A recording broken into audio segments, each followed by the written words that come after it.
Selamat malam semuanya, saya Priska Putriyanti dengan nomor NPM 190100035. Saya dari kelas ganjil semester 6 Teknik Industri. Di sini saya akan mempresentasikan perbaikan tugas saya, yaitu tugas 10 yang mengikuti mata kuliah desain eksperimen. Di mana perbaikan ini saya lakukan karena pada presentasi sebelumnya ada beberapa kekeliruan yang terdapat pada PowerPoint yang telah saya susun. Perbaikan yang saya lakukan agar tidak ada kekeliruan untuk diri saya sendiri.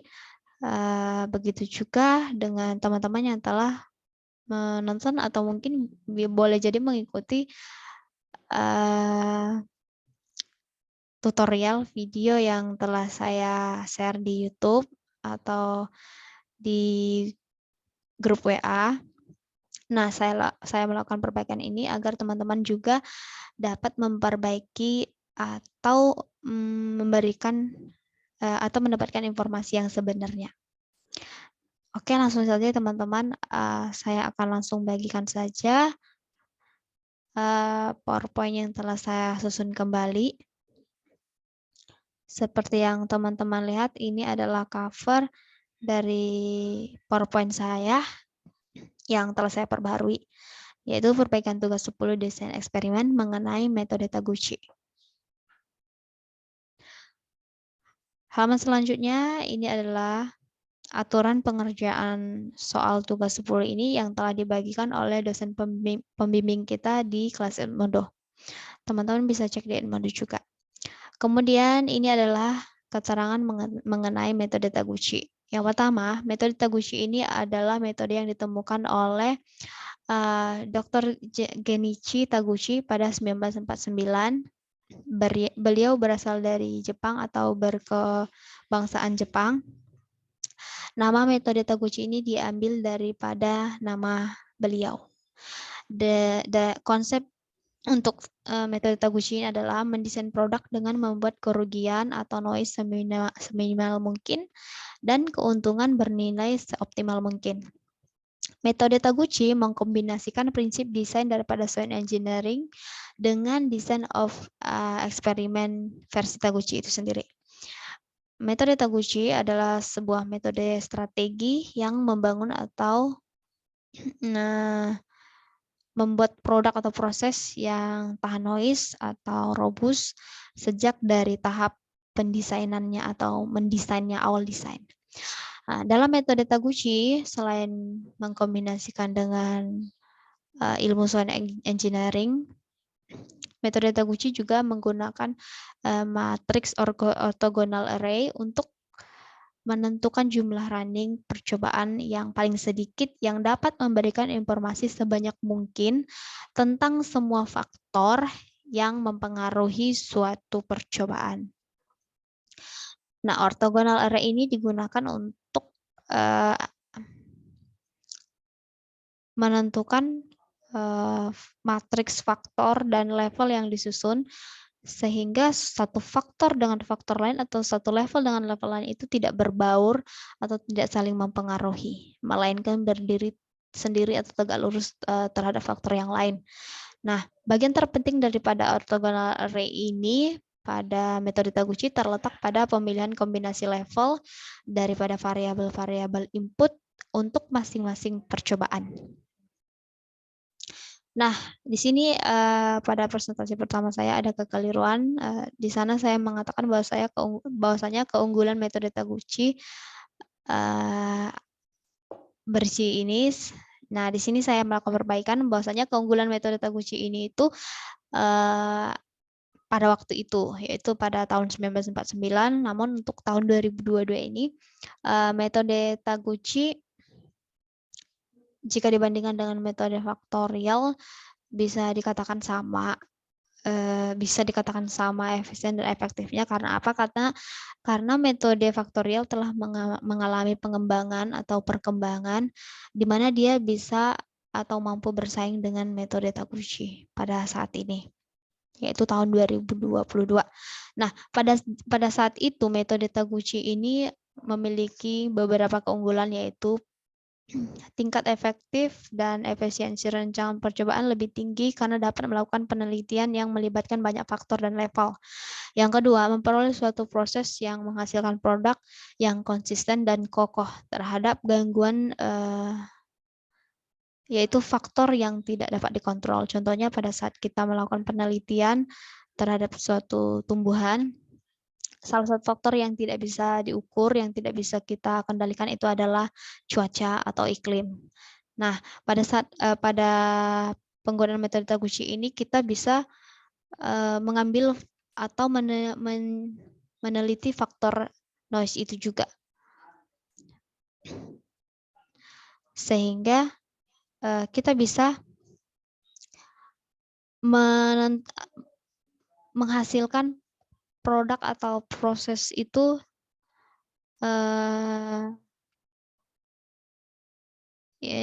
yang konsisten dan juga kokoh. Karena banyak faktor yang bisa diselidikinya atau ditelitinya dengan metode Taguchi ini. Yang ketiga itu adalah dapat memberikan manfaat untuk penelitian, diantaranya menghemat waktu, material, biaya, kemudian tenaga, atau yang lainnya yang merupakan pemborosan pada saat kita melakukan percobaan. Karena metode ini hanya memerlukan sedikit perlakuan atau running untuk mendapatkan informasi yang banyak atau informasi yang sama dengan ketika kita merunning keseluruhan faktor tersebut atau kombinasi faktor tersebut. Nah, di sini juga saya cantumkan tabel daripada perbandingan faktorial dengan Taguchi. Ini adalah tabel perbandingan pada zaman itu, yaitu pada tahun 1949, di mana contohnya seperti ini. Yang pertama, ada faktor 2 dan levelnya 3. Kalau di faktorial dia akan kita running sebanyak 9 kali. Namun di metode Taguchi dia hanya perlu running 4 kali. Kemudian selanjutnya pada percobaan memiliki 7 faktor dengan level 2. Kemudian pada faktorial dia harus running sebanyak 128 kali. Namun di metode Taguchi dia hanya perlu running 8 kali. Demikian selanjutnya. Jadi pada zaman itu metode Taguchi ini unggul. Nah, metode faktorial pada saat ini sudah tidak seperti yang dulu lagi, sudah tidak sama dengan tahun 1949. Karena apa? Karena metode faktorial ini telah mengalami perkembangan ya, telah dikembangkan menjadi salah satunya itu adalah metode fraksional faktorial. Nah, seperti yang saya tuliskan di sini, metode Taguchi tidak lagi metode yang unggul dibandingkan metode faktorial. Karena apa? Karena metode faktorial telah mengalami pengembangan, yaitu yang disebut dengan metode fraksional faktorial. Jadi untuk melihat keefisienan kedua metode ini tergantung pada jenis percobaannya. Coba perhatikan contoh yang berikutnya. Jadi saya ada contoh di halaman berikutnya, tapi sebelumnya saya akan memberitahukan teman-teman bahwasanya ini adalah contoh daripada tabel fraksional faktorial. Mungkin di sini kurang jelas, teman-teman bisa mendapatkan tabel ini di searching aja di Google mungkin, jadi teman-teman bisa mendapatkan atau melihat yang lebih jelas. Oke, kita ke halaman selanjutnya. Ini adalah perbandingan metode faktorial yang pertama atau pada tahun 1949 itu, kemudian metode fraksional faktorial di mana fraksional faktorial adalah pengembangan daripada metode faktorial dan metode Taguchi. Nah, di sini kita lihat saya memberikan dua contoh dari perbandingan ini. Contoh pertama, terdapat 4 faktor dan 3 level. Pada pengujian daripada faktorial pada tahun 1949 itu kita harus running sebanyak 81 kali untuk mendapatkan hasil yang optimal. Di metode untuk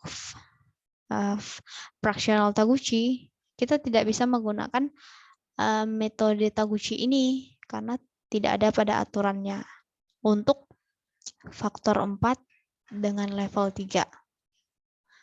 Nah, di sini tidak bisa running dengan menggunakan fraksi faktorial. Kalau di Taguchi, dia bisa running 4 kali. Jadi yang saya sebutkan tadi, keefisienan, keefektifan itu tergantung daripada suatu percobaan. Contohnya seperti ini. Ini terdapat 4 faktor 3 level. Untuk faktorial dasarnya, kita bisa running 81. Itu sangat banyak sekali ya. Namun di fractional faktorial yang mungkin dia bisa kemungkinan mengimbangi Taguchi, dia tidak bisa running menggunakan fraksi faktorial ini, tapi dia bisa running di Taguchi untuk mendapatkan hasil atau running yang sedikit dengan hasil yang optimal. Nah, seperti itu. Jadi kita tidak bisa mengatakan lebih efisien ini atau efisien ini, walaupun fraksi faktorial ini sudah diperbaharui atau faktorial yang sudah diperbaharui menjadi fraksi faktorial, tapi ada beberapa keterbatasannya. Selanjutnya metode yang kedua yaitu contoh yang kedua, terdapat 7 faktor dengan 2 level. Nah, pada faktorial dasarnya kita harus running sebanyak 128 kali untuk mendapatkan hasilnya. Namun untuk metode pengembangannya itu ya pada metode fractional faktorial itu ada beberapa pilihan. Di sini saya sudah cantumkan ya. Yang pertama ini 2 pangkat 7 kurang 1 ini bisa kita gunakan dengan 64 running. Kemudian untuk yang kedua ini atau ini bisa dikatakan fraksional Romawi 2 32. Kemudian selanjutnya itu dengan 2 pangkat 7 kurang 3 hanya perlu 16 running, dan yang paling kecilnya itu adalah 8 running. Sementara di Taguchi dia udah langsung 8. Nah, kalau di fraksional dia ada 4 pilihan ya. Contoh di sini ada 4 pilihan, terserah kita mau running. Tapi biasanya kita akan memilih yang paling terkecil. Contoh yang di Taguchi dia langsung mengatakan bahwasanya runningnya 8, dan di fraksional ini faktorial juga ada 8. Seperti yang saya sudah tuliskan di sini. Perhatikan contoh pertama, kontrol faktor 4 dan level 3 dengan metode faktorial running dilakukan sebanyak 9 kali percobaan, sedangkan kontrol faktor 4 dan dengan level 3 tidak bisa menggunakan metode fraksional faktorial. Dan dengan metode Taguchi runningnya dilakukan sebanyak kali.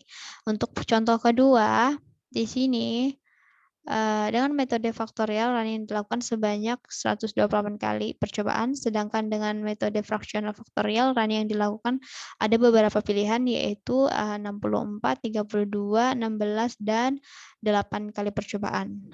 Dan untuk percobaan dengan metode Taguchi, runningnya dilakukan sebanyak 8 kali percobaan. Nah, begitu teman-teman ya. Ini adalah sedikit daripada contoh perbandingan. Nah, di sini saya juga mencantumkan perbedaan metode fraksional faktorial dengan metode Taguchi. Salah satu perbedaan daripada metode fraksional faktorial dengan metode Taguchi terletak pada jumlah runningnya. Jumlah running pada metode fraksional faktorial itu ada 4, 8, 16, 32, 64, dan 128, sedangkan jumlah running pada metode Taguchi itu ada 4, 8, 9, 12, 16, 18, 25, 27, 32, 36, 50, 54, 64, 81. Perbedaannya, jumlah running pada metode Taguchi yang tidak ada pada metode fraksional faktorial itu 9, 12, 8, 25, 27, 36, 50, 54, dan 81. Jadi running, terletak pada running ya, salah satu terletak pada runningnya, teman-teman bisa lihat ini adalah tabel orthogonal array yang dibuat oleh Mr. Taguchi. Ini versi besarnya, teman-teman bisa lihat. Nah, teman-teman juga bisa searching di Google jika ini kurang jelas ya. Nah, jadi perbedaan metode fraksional dan metode Taguchi ini salah satunya terletak pada jumlah runningnya. Tidak sama. Kalau di tabel fraksional itu hanya ada runningnya. Di sini teman-teman bisa lihat runningnya di sini 4, 8, 16, kemudian 8. Nah, di sini kurang jelas, teman-teman bisa lihat di Google. Oke, selanjutnya Taguchi orthogonal array. Ini penjelasan untuk Taguchi orthogonal array-nya ya. Nah, ini untuk standarnya itu ada di 18 yang dikembangkan oleh Mr. Taguchi. Contohnya di sini saya ambil untuk jika faktornya 4, maka kita lihat pembagian levelnya, dia berada di 3 level. Nah, artinya keempat faktor ini memiliki 3 level. Kemudian contoh yang lain ya, contohnya L18, runningnya itu 18. Oh ya, tadi salah. Jadi untuk L9 ini adalah orthogonal array-nya, ini adalah penulisan atau rumusnya ya. L9 artinya runningnya 9. Kemudian kita lihat pembagian faktor di sini, jika faktor yang kita temukan pada suatu eksperimen itu hanya ada 4, maka kita lihat pembagian untuk levelnya di sini. Di sini dikatakan faktor 4 ini berada di 3 level, artinya di kolom 3 level ini, artinya keempat faktor itu memiliki 3 level. Namun ada contoh lain, contohnya seperti ini, L18 artinya runningnya 18. Untuk pembagian daripada maksimal faktor 8, untuk faktor maksimal 8 ya, untuk 8, maka runningnya 18. Kemudian untuk pembagian levelnya itu ada 1 faktor dia memiliki 2 level saja, dan 7 faktor lainnya itu memiliki 3 level. Jadi seperti itu teman-teman. Jadi tidak ke-8-nya berada di 1 level ya, atau memiliki level yang sama. Nah, seperti ini. Satu dari faktor itu hanya memiliki 2 level. Kemudian 7 lainnya itu memiliki 3 level. Jadi ketujuhnya ini memiliki 3 level. Yang satu ini hanya memiliki level 1, level 2. Nah, yang 7 ini untuk faktor yang ketujuh ini memiliki level 1, level 2, level 3. Semuanya memiliki level 3. Kecuali yang satu ini hanya memiliki 2 level. Seperti itu teman-teman. Nah, untuk running L9 ini, teman-teman bisa lihat di sini adalah pembagiannya.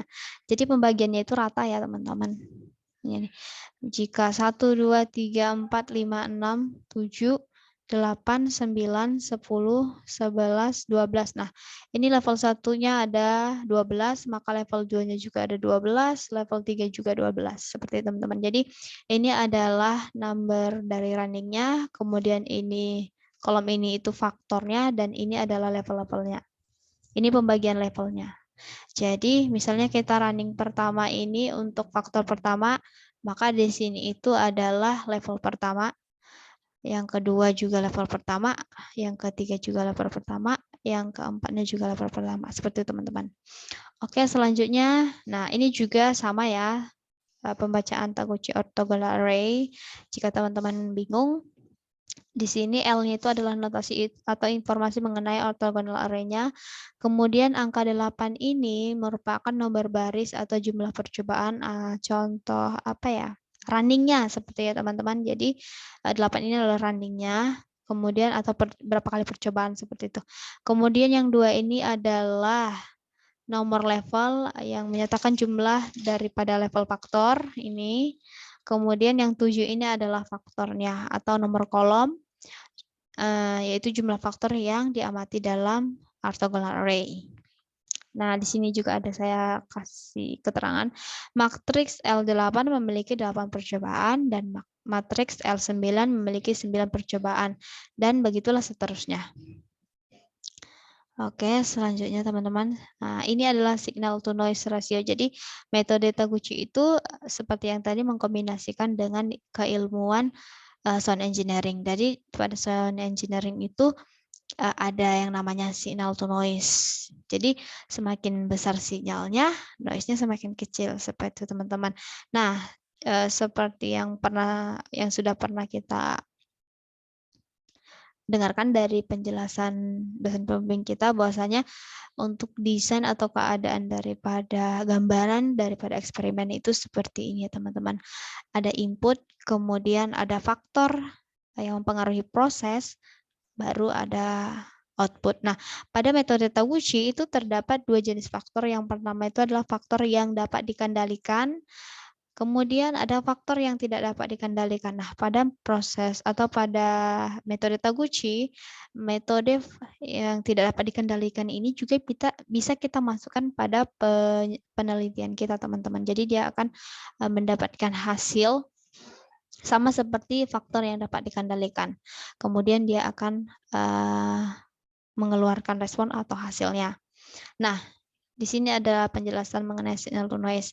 Dalam sebuah sistem komunikasi yang baik, contohnya ketika kita sedang berbicara melalui telepon atau alat komunikasi lainnya ya, atau handphone seperti itu. Tentu kita mengharapkan suaranya terdengar kuat, jelas, dan jernih.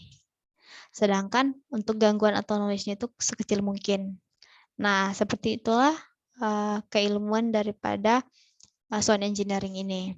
Nah, untuk mengoptimalkan metode signal to noise ratio ini, kita harus membuat target atau para ilmuwan itu menetapkan targetnya, memiliki batas bawah dan batas atasnya atau batas toleransi yang disebut ini yang disebut batas toleransi ya. Jadi desainnya seperti ini teman, sinyal input, kemudian ini adalah sistemnya atau nanti berproses, kemudian outputnya.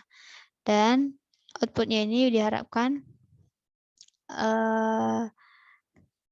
sinyalnya besar atau bagus, noise-nya kecil. Nah, ini adalah rumus untuk sinyal to noise itu.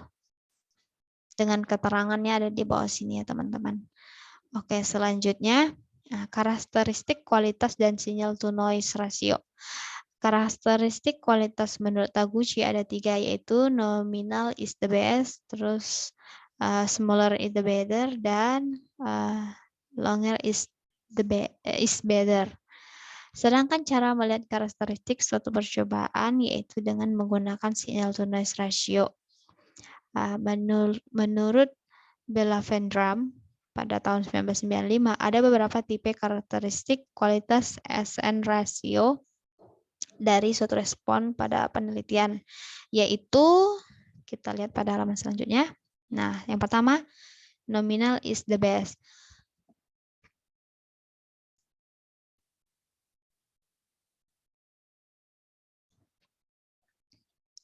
Nominal is the best ini adalah merupakan karakteristik kualitas dengan nilai tidak nol dan terbatas. Jadi nilainya bukan nol dan terbatas. Nilainya itu dapat positif maupun negatif. Nilainya diukur berdasarkan nilai target yang telah ditetapkan. Pencapaian nilai yang mendekati target itu yang akan ditetapkan sebagai kualitas yang terbaik. Kalau bisa dia sesuai target gitu ya teman-teman. Contohnya ini adalah grafik daripada nominal is the best. Jadi pada suatu penelitian kita akan menetapkan yang namanya batas toleransi atau targetnya. Dapat dilihat dari sini pencapaian target itu antara BB dengan BA. Jadi targetnya itu hanya di sini saja. Ya teman-teman. Lebih dari sini itu sudah melewati yang namanya target. Targetnya itu ada di sini ya teman-teman. Batasnya, batas bawah dan batas atasnya seperti ini. Jadi bila kita melakukan penelitian dengan nilai yang mendekati daripada target itu adalah nilai yang paling optimal, yang paling baik untuk boleh kita gunakan atau kita tetapkan. Untuk rumusnya teman-teman bisa lihat di sini dan ini adalah keterangannya. Selanjutnya similar the better atau SNS. Ini merupakan karakteristik kualitas terukur dengan batas nilainya 0 dan non-negatif. Jadi nilainya itu 0 dan non-negatif. Jadi dia tidak akan berada di sini ya teman. Dengan nilai idealnya itu adalah 0. Jadi yang paling baik itu adalah 0. Pencapaian nilai mendekati 0 maka kualitas akan semakin baik. Fungsinya digunakan jika respon yang diinginkan sekecil mungkin.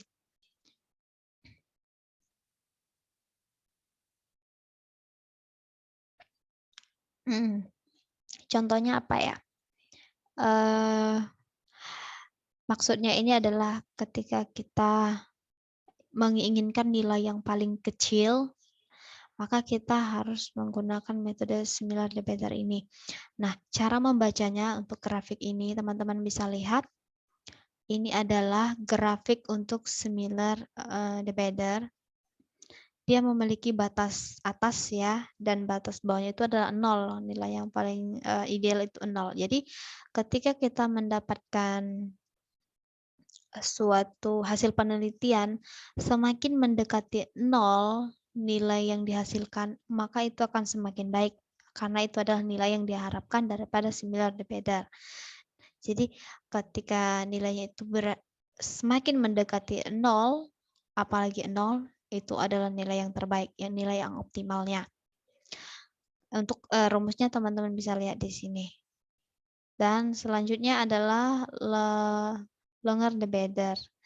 Ini adalah merupakan karakteristik kualitas terukur dengan nilainya non-negatif dengan nilai idealnya tak terhingga. Jadi nilainya itu tidak negatif ya teman-teman. Nilainya tidak negatif, tidak akan negatif. Dan nilai idealnya itu adalah tak terhingga. Jadi semakin ke sana, semakin ke kanan, maka nilainya semakin bagus. Pencapaian nilai yang tak terhingga, maka kualitas yang dihasilkan akan semakin baik. Fungsi ini digunakan bila mana karakteristik atau respon yang kita inginkan itu kualitasnya semakin tinggi nilainya, maka mutunya semakin tinggi, maka kualitasnya akan lebih baik, bahkan sampai tak terhingga. Jadi kalau ini sampai tak terhingga itu lebih bagus lagi. Untuk rumusnya teman-teman bisa lihat di sini. Dia ada batas bawahnya ya, jadi batas bawahnya itu tidak akan minus, bernilai minus. Dia lebih ke sana, ke tak terhingga, makin tak terhingga makin bagus. Oke, ini adalah tahapan penggunaan metode Taguchi. Ini adalah tahapan-tahapannya ya untuk melakukan eksperimen menggunakan metode Taguchi. Teman-teman bisa lihat, pilih output yang ingin dioptimasi, contohnya jumlah produksi yang sebanyak mungkin, jumlah cacat yang sekecil mungkin, kekuatan yang sebesar mungkin, dan lainnya. Kemudian yang kedua, pilih faktor yang bisa dikontrol beserta variasi levelnya. Di sini tidak usah dibuat contoh, nanti saya akan kasih contoh. Yang kedua, yang selanjutnya, pilih faktor yang tidak bisa dikontrol atau noise dengan variasinya atau replikanya. Nah, jadi seperti yang saya katakan tadi, pada metode Taguchi ini, kita bisa mengambil atau meneliti juga untuk noise atau untuk faktor yang tidak bisa dikontrol. Jadi bisa kita ambil kedua jenis itu ya, ada yang bisa dikontrol, ada yang tidak bisa dikontrol. Kita bisa ambil sebanyak mungkin faktor yang mungkin mempengaruhi suatu respon dari penelitian. Kemudian pilih orthogonal array yang cocok dengan jumlah faktor dan level yang dipilih. Lakukan pengujian atau simulasi sesuai skenario orthogonal array yang tadi teman-teman udah buat. Lakukan analisis statistik menggunakan SN to noise ratio untuk mengidentifikasi level dari kontrol faktor yang menghasilkan hasil yang optimal. Kemudian selanjutnya pilih kombinasi faktor dan level yang memberikan hasil optimal. Yang setelah selesai semuanya, lakukan konfirmasi pengujian atau penelitian itu tidak cukup dilakukan hanya sekali. Jadi kita harus mengulang-ulangnya lagi untuk mengkonfirmasi hasilnya apakah hasil itu sudah optimal. Seperti itu ya teman. Oke. Ini adalah contoh soal yang saya berikan pada PowerPoint ini. Di presentasi sebelumnya juga sudah diterangkan, namun di sini saya akan menerangkan kembali. Yang pertama tadi langkah-langkahnya ya teman-teman. Tujuan penelitian yaitu mengoptimalkan hasil produksi roti dengan metode Taguchi. Jadi ini adalah tujuan penelitiannya. Pertama kita harus tentukan ya. Kemudian yang kedua, faktor dan level yang mempengaruhi hasil produksi rotinya. Jadi kita harus pilih nih, kita harus lihat nih apa saja sih faktornya beserta levelnya. Nah, pertama faktornya dulu. Faktor apa yang mempengaruhi untuk hasil daripada produksi roti ini. Setelah faktornya ditentukan seperti yang teman-teman lihat pada share screen saya ini, faktornya itu ada tekanan ragi itu dalam satuan gram, kemudian lama adonan juga ini dalam satuan menit, lama penggorengan dalam satuan menit, kemudian tekanan air dalam satuan liter atau bisa juga mililiter ya. Nah, untuk levelnya ini teman-teman bisa mengacu pada table orthogonal array. Makanya kita supaya tidak bingung atau untuk mengkonfirmasi pembagian levelnya itu kita bisa lihat pada orthogonal array yang sesuai dengan permasalahan ya. Langkah yang berikutnya itu adalah kita sesuaikan faktor itu ke tabel orthogonal array-nya untuk menentukan level yang kita akan gunakan pada percobaan tersebut. Nah, contohnya yang tadi itu adalah takaran ragi ada 4 faktor. Jadi di sini ada 4 faktor. Kemudian kita lihat maksimal 4 faktor itu berada di orthogonal array mana. Nah, di sini teman-teman bisa lihat saya sudah tandain ya untuk yang di kotak hijau. Masih maksimal faktornya 4, maka dia ada pada L9. Untuk orthogonal array-nya L9, maka running-nya 9. Dan untuk pembagian levelnya, teman-teman bisa lihat sini, dia berada di kolom 3 level. Yang mengartikan bahwasanya keempat faktor itu memiliki 3 level, sama-sama 3 level. Jadi faktor pertama 3 level, faktor kedua 3 level, faktor ketiga 3 level, faktor keempat juga ada 3 level. Nah, matriks L9 memiliki 3 percobaan. Untuk susunan running-nya itu seperti ini ya teman-teman. Untuk desain seperti ini juga teman-teman bisa menggunakan Minitab. Nanti saya akan beritahu bagaimana mendesainnya di Minitab.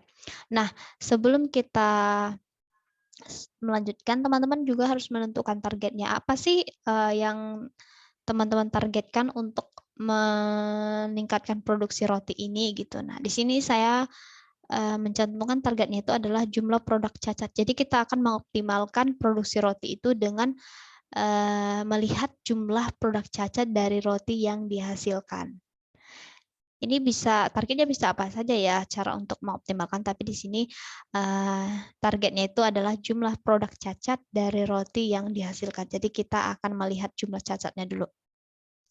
Oke, selanjutnya di sini juga saya sudah tulis ya bahwasanya jumlah targetnya itu adalah jumlah produk cacat dari roti yang dihasilkan. Maka semakin kecil jumlah cacat, maka akan semakin baik. Nah, maka metode yang kita menggunakan itu adalah similar divider atau SNS. Oke, langkah selanjutnya yang kita lakukan adalah melakukan eksperimen, pengujian atau simulasi yang sesuai dengan skenario orthogonal array yang tadi yang telah kita susun. Nah, di sini kita sudah susun melalui Minitab ya.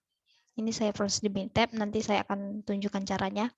Running-nya itu ada 9 tadi, teman-teman kan udah lihat di sini running-nya itu ada 9. Jadi teman-teman bisa mendesain bagian ini tuh di Minitab ya. Running-nya ada 9. Kemudian tekanan raginya itu ada di sebelumnya setelah teman-teman running menentukan levelnya itu, maka teman-teman akan menentukan ini. Takaran ragi pada level 1-nya berapa, 2 berapa, 3 berapa, seperti itu. Begitu juga dengan lama adonan, di level 1 berapa menit, di level kedua berapa menit, level ketiga berapa menit. Jadi seperti itu ya teman-teman. Selanjutnya kita akan bisa desain ini di Minitab. Untuk seorang engineering mungkin bisa mengerti ini, namun untuk orang yang melaksanakan eksperimen itu tidak bisa membaca ini, maka kita harus melakukan substitusinya ya nanti. Oke, selanjutnya ini adalah running yang akan dilakukan. Sama seperti yang tadi kita lihat ini, sebenarnya ini sama ya teman-teman, tapi ini saya coba desain di Minitab. Nah, untuk aktualnya, eksperimen ini harus dilakukan secara random atau secara acak atau tidak diatur. Agar apa? Agar memenuhi syarat dan kita bisa memang benar-benar mendapatkan hasil yang sebenarnya daripada suatu eksperimen yang sesuai dengan keinginan kita. Apabila kita menyusun atau mengaturnya itu tidak boleh ya teman-teman. Itu tidak bisa dikatakan eksperimen. Jadi kita memang harus melakukan acak untuk runningnya. Runningnya teman-teman harus acak ketika melakukan percobaan ini, aktualnya teman-teman harus acak. Tidak boleh seperti ini, 1, 2, 3, 4, 5, 9. Teman-teman boleh running di yang 9 ini dulu, atau mungkin setelah 9 ke 5, atau ke 2, atau 1, atau 6. Nah, seperti itu. Jadi tidak boleh tersusun ya teman-teman. Oke, selanjutnya, nah ini kita substitusikan hasil yang tadi, atau biar lebih gampangnya ya teman-teman, saya akan kopikan seperti ini. Di sini dulu. Nah, di sini dikatakan running pertama untuk takaran raginya level pertama, ini mengatakan level ya. Untuk takaran ragi level pertama di sini untuk running pertama ini ya. Untuk takaran raginya level 1. Teman-teman bisa lihat di sini. Ini level 1-nya adalah 8 gram. Maka di sini teman-teman harus tulis 8 gram. Kemudian untuk di level pertama, untuk lama adonan level 1.